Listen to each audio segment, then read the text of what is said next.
Hello and welcome to Lantern Lane Stories. Tonight's story is The Clock Tower's Rain Song. The afternoon light was soft and gold. A girl named May walked slowly down the Bund, along East Zhongshan Road. Her grandmother had told her this riverfront has old buildings. Now May could see them, tall stone buildings rising from the wet pavement.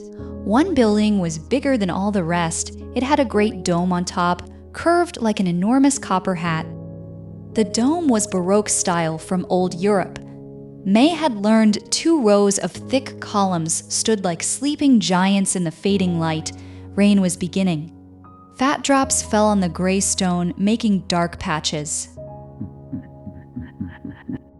The air smelled of river water and old stone dust. Near the base, a small plaque read, 1923. This is the HSBC building, May whispered aloud. Her voice sounded very small against the stone.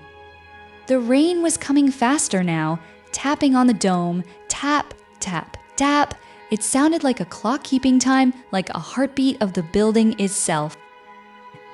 May stepped under the stone archway to stay dry. Above her, the clock tower rose into the purple evening sky. The clock face was large and white, with thick black numbers. It showed 5:30. That clock has been telling time for nearly 100 years, she thought. She had read that in her history book at school. Through the tall glass doors, she could see the inside, grand and shadowy. Long counters, tall windows, frescoed ceilings she could barely make out. Accountants worked in here, she whispered. They counted money from all over the world. Men and women had sat at desks, writing in leather ledgers with careful hands. Messages came by telegraph from London. Messages came from New York. Messages came from Paris. The rain grew louder on the dome above. It sounded like gentle applause. May could almost hear the voices inside, voices speaking English, Mandarin, French. Voices writing down numbers that changed the price of silk and tea and cotton. May pressed her small hand against the cold glass door.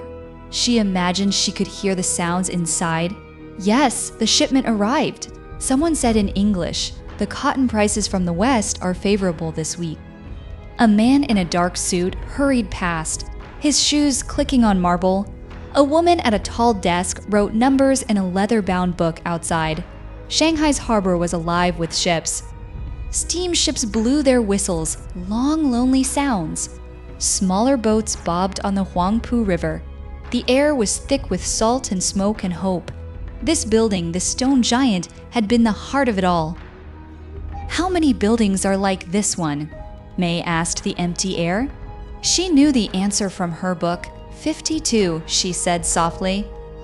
All along this street, English, French, American, German, Russian, Italian, each one built by a different country, but all neighbors here. The Bund was truly a world in one place.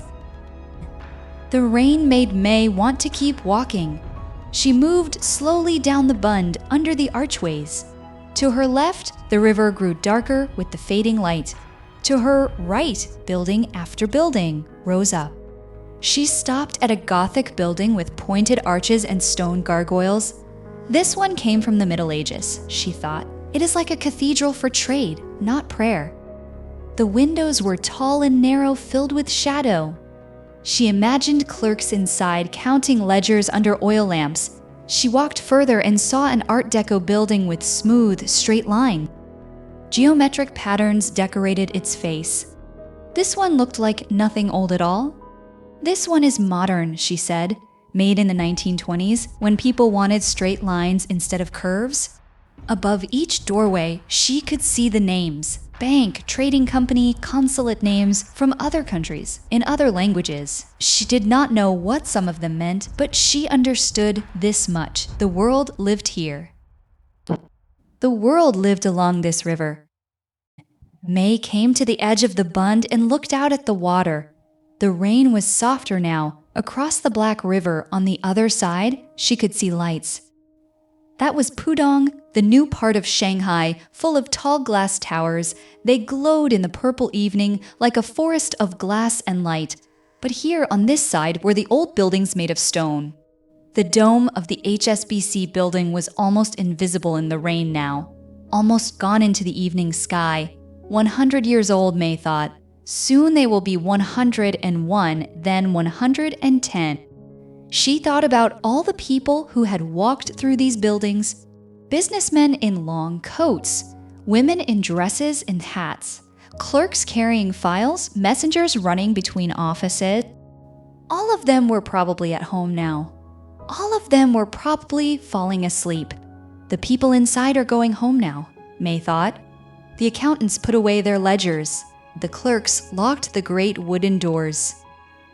Lanterns began to glow in the windows. The clock tower's light came on, soft, patient, eternal. May's eyes grew very heavy. The sound of rain on old stone was like a lullaby her grandmother used to sing. Tap, tap, tap. Slowly, slowly, everything became warm and drowsy.